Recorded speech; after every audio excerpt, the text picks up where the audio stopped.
What I wanted to talk about today was, and I talked not that long ago, it was 3 or 4 months ago, wasn't it? So I didn't want to bore you with the same information. So some's just basic background, and then we'll get into some of the newer information. But just a reminder that not all kidney cancer is the same. So in fact, somebody had come to the session, and she actually has more like a bladder cancer to her kidney, and which is totally different than kidney cancer. So kidney cancer starts in the cells that make up the kidneys as opposed to the draining tubes.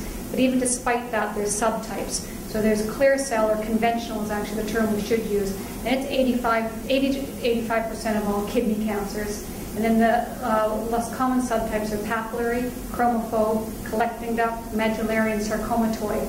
And in fact, people can have more than one type of these cancers as well. That's rare, but you can, with the exception of sarcomatoid. Sarcomatoid cells look different, and you can have a pure sarcomatoid kidney cancer, or it can be mixed in with your other type. So the type is really important. So just because you have a kidney mass on an x-ray doesn't mean that you know what you're dealing with. You need that tissue to know what it is. Okay? And the reason that's important is because we now know that the genetics of each of those subtypes is different. And in terms of stages of kidney cancer, Ricardo kind of talked about those that are curative with surgery. So those would be your stage 1, 2, and 3. And a stage 4 cancer is when it's left the kidney itself. Stage 1, 2, and 3, really, how you become one of those stages is depending on the size of your tumor, whether it's involving the lymph nodes or the adrenal gland or the veins around the kidney. Okay. And so basically, where are we going, and where are we now and where are we going? And so, as Ricardo said, there's just been a major advances in systemic treatment and surgery for kidney cancer in the past decade, and largely because of research. And obviously, I'm a medical oncologist, so I deal with the treatment part as opposed to the surgery part. You would not want me to operate on you. You would not want me even in the operating room. And how we've learned so much is basically we looked at what's different about kidney cancer cells from normal cells, and how many people have those differences, and can we exploit those differences to try to treat kidney cancer or target the treatment. So that's where this word targeted therapy comes in. So in fact, chemotherapy doesn't work in kidney cancer. We use this targeted therapy. And the two main pathways that we've discovered in kidney cancer are the VEGF and the mTOR. So it doesn't really matter what they stand for. I can go over that if you want to, but those are the main two pathways. And the way I explain it to patients is your cancer is like a city, and you've got a whole bunch of different highways going into your city. And these therapies block those highways. And if you've got one major highway going in, great, you block it, you're done. But unfortunately, most cities have more than one road going in. So even if you block the main one, those feeder roads start to become more busy and can sometimes take over. And that's often why our treatment works initially. You block the big highway, then all those feeder roads become more active. And so the question then is, do you have to target more than one road at the same time, or do you sequence your targeting? So that kind of explains targeted therapy. And there are many different types of research, and research has essentially got us to where we are today, and they're going to get us to where we are in 10 years' time, which is a lot further ahead. And there's different types of research. So one is the lab research, the microscope, or the petri dish, and the little rat and things like that. So that's basic science. Observational studies, looking at a group of people and see what happens over time. So for example, looking at the causes of kidney cancer, which people were exposed to which things and who gets cancer later on. Cohort studies is similar. Clinical trials, and I'm going to spend a lot of time on clinical trials. And then qualitative research. So qualitative research is very important to find out not so much does treatment A work better than treatment B, but how do we deliver care to provide better outcomes to patients? What's the best value care? Things like that. And then this concept of bench to bedside, that to make progress, you have to know what's going on in that test tube to be able to actually then finally reach the patient at the end of the day. And it's that entire continuum that you have to manage. So this is how I explain targeted therapy to patients. And so one is that road analogy. The other is the seed in the soil. Your cancer cell is a seed growing in soil. And the targeted therapy kills that soil or makes that soil inhospitable so the seed can't grow any longer. And I think as soon as you explain it to patients like that, you guys in the room can tell me, but I think that's a very good analogy. Okay. So what I thought I'd spend a bit of time on clinical trials, and I know I've covered this about 4 years ago. Some of you might have heard it before, some of you are new. But basically, patients need to know what led us to where we are, and also in case you want to participate in clinical trials down the road. So there's a phase 1, 2, and a 3. Next slide. And a phase 1 study is you're just trying to figure out, is this drug safe to give to humans, and what dose to give to humans? And so you tend to use it in patients that don't have other treatment options, and people not just with kidney cancer, so any types of cancer, because you're just trying to find the dose and if it's safe. And essentially what happens is you put 3 patients on at a certain dose, very low to start with, you make sure they don't have problems, and you wait a certain amount of time. With traditional chemotherapy, it was pretty easy because it's usually the effect is on the mouth or the bowel or the blood cells. So usually waiting 4 weeks gave you some sense of what the side effects were going to be and whether you could go up on the dose. One of the problems with targeted therapies is the side effects are very, very different than traditional chemo. So maybe 4 weeks isn't long enough. Maybe you actually have to wait 16 weeks, or maybe you have to wait 6 months to see if there's delayed side effects that weren't picked up right away. These trials are very hard to design. Unfortunately, they take a long time to do for safety reasons. You don't want to start 40 people all at the same time on the same dose of drug because you won't make any headway. I think that's it. And a phase 2 study is now you've got this drug. You know it's safe to give humans. You know the dose to give humans. And now you test that new drug in the same type of patient population. So all clear cell kidney cancer or all papillary. In the old days, we used to lump kidney cancer all together and say, so long as you have kidney cancer, you can all go in the same trial. But now, again, you know the genetics is a lot different between all those subtypes. So now it wouldn't be right to have papillary in a phase 2 trial with a drug that targets the clear cell pathway. So clear cell, because it's the most common, has the most clinical trials available. The others are coming, but they're much slower and obviously more difficult to control or to accrue to. And your goal is really to screen. Does this drug look like it works? And traditionally how you define works is that it shrinks the cancer. And we're going to talk in a second about other endpoints. And then a phase 3 study is when you've got your new drug, it looks like it works in a phase 2 setting, and now you compare it to your best standard. So some of you might have heard of Sutent before, so that's or sunitinib. So that's one of the standard first-line therapies we use in Canada that blocks the VEGF pathway. So when that study was first done, it was compared to interferon. And interferon was an immunotherapy drug, and that was our standard at that time. If you'd done the same study in Europe, you actually might have used placebo because a lot of European countries didn't consider interferon as a standard. So your trial design is tough because you have to almost predict, especially with all the agents now, what's your standard of care now when you design a clinical trial may not be the standard of care in a year's time, and your trial might be out of date before it even finishes. So when there's no other treatment, it's real easy. When you've got other treatments, it's actually quite hard to design. And again, your goal is this drug better than the old standard of care, and thus improve outcomes? Good.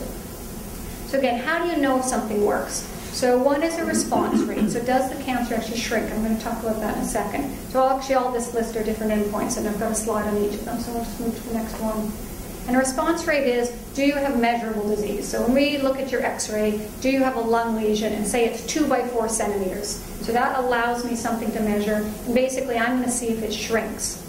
People also can have cancer in non-measurable lesions. So if you've got a whole bunch of fluid on your chest from the cancer, you can't really measure that because depending on your position, that fluid level is going to look different.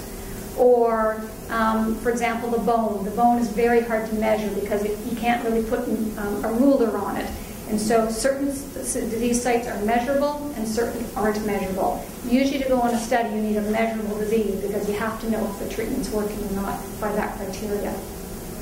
And how we measure is something called the RECIST criteria. So RECIST stands for Response Evaluation Criteria in Solid Tumors.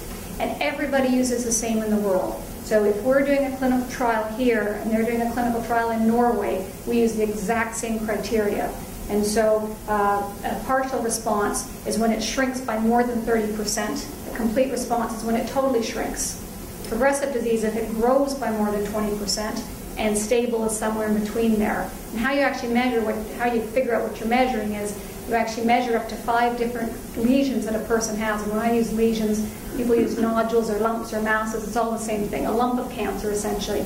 You measure up to 5 of those lesions, and you measure the exact same lesions each time on the x-ray, and you measure the sum of those. So if you've got 5 lesions, each 2 centimeters, that's 10 centimeters. And then you look for a 30% increase or 20% decrease or whatever based on that. And as a patient, you know that's not the most important thing sometimes. So say you don't have any shrinkage in cancer whatsoever, but you feel amazingly better, that's the most important thing. But in clinical trials, to have some idea of consistency across all these studies and things, we all use this common criteria. And then the other thing sometimes we look at is the duration of response. So say your cancer shrinks, but only shrinks for 2 weeks. Well, that's probably not a meaningful benefit to you. You want to shrink your cancer, you don't want it to last a long, long time. So one of the things we've also looked at is something called the clinical response benefit.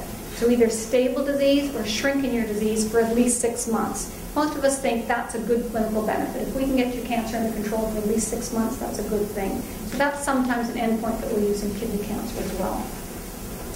And this is just how it kind of comes up sometimes in the clinical trials if you ever read. So the graph on the left that says placebo, you can see the line that says 0. And anything above that line is a growth.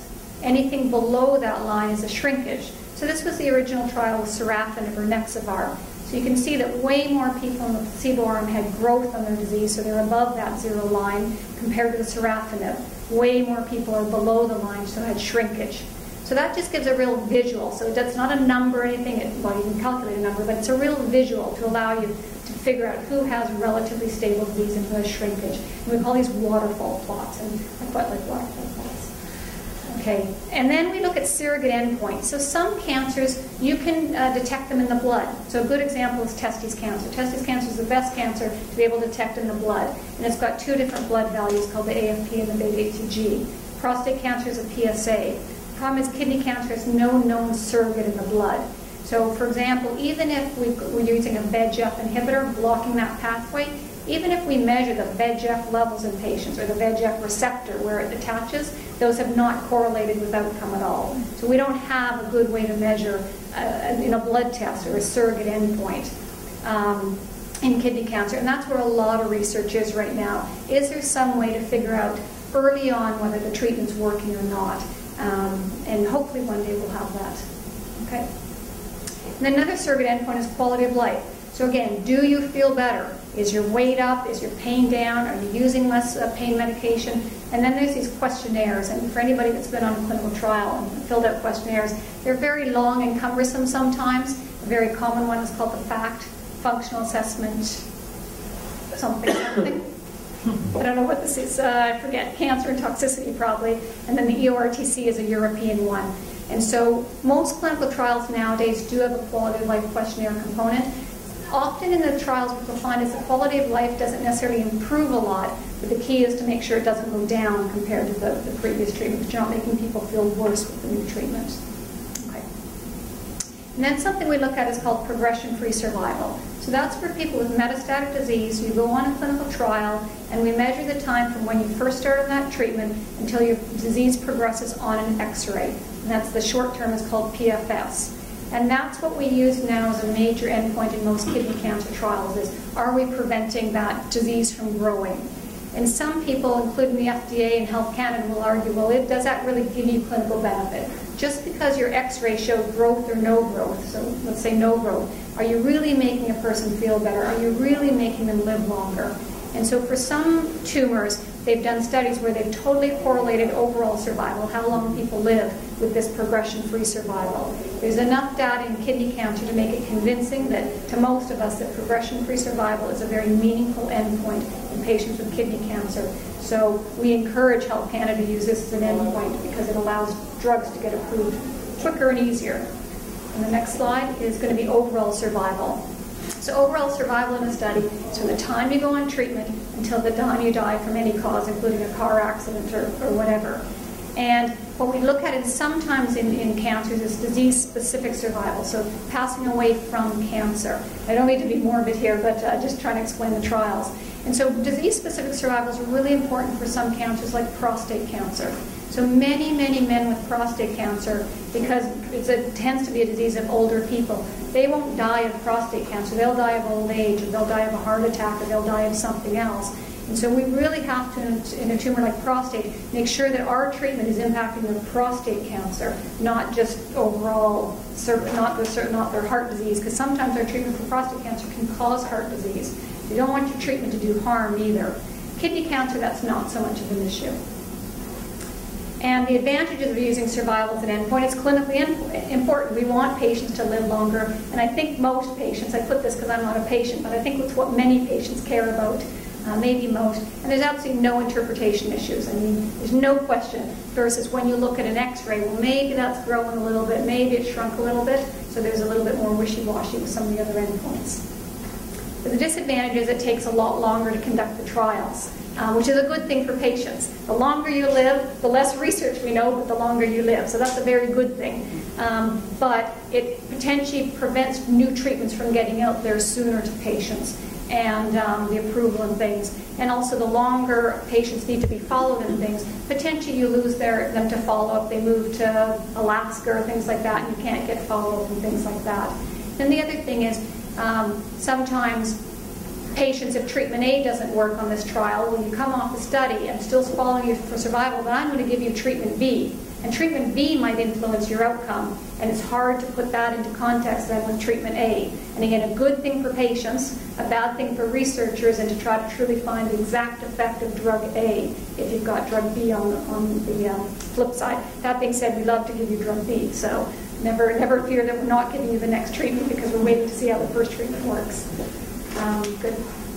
To go on a study, you actually have to have a study, and actually Deb and Karen and I were going through all the studies on the KCC website today to make sure that patients with kidney cancer know what's out there. One of the problems is there are definitely national websites. The biggest is in the US. The problem is it's got so much data in it, it's really hard for a patient to sort down, okay, kidney cancer, what's available to me in Canada and where. So KCC has done a very good job, and you've seen the website address already, but that's the best place for Canadian patients to go. And so you have to, your hospital has to have a study ongoing. You have to get ethics approval. So I can't just put you on treatment A. I have to have ethics approval and make sure that it's okay. And then you have to meet a certain number of criteria. And one of the problems with clinical trials is you have to be the fit of the fittest. And so they don't take really sick patients. They'll often take only clear cell patients. You can't have had prior radiotherapy, things like that. So there's a lot of criteria that you have to meet. One of the others is you can't have had any other cancer history, and unfortunately often people have more than one cancer. And then you have to consent to the study. So I have to explain it, and Heather is the research nurse. She goes over things with you. The consent form's about this big, not quite, but it's probably at least more than 10 pages to make sure you truly know what's going on, the pros and cons, and your other options. You never want it to be coercion that you're going on to the study because you don't think you have other options. And then you sign that. So pre-2005, you can see this list. We really had two drugs, immunotherapy drugs. One was interferon and one was interleukin-2. And in fact, we're probably only about 2 places in all of Canada you could get interleukin-2. So really, if you were in Halifax or Atlantic Canada, you got interferon. And then post-2005, you can see that there's 5 drugs there under VEGF targeted therapy. The one in yellow is bevacizumab. It works a little bit different on the VEGF pathway. All the other ones work inside the cell. That one works outside the cell. And that one's not Health Canada approved. So it's approved in the US, but not in Canada. Which I don't think that's necessarily a bad thing for patients. I think there's enough other VEGF targeted therapies. And then the last column is the mTOR inhibitor. So there's 2 different drugs approved for that with that pathway.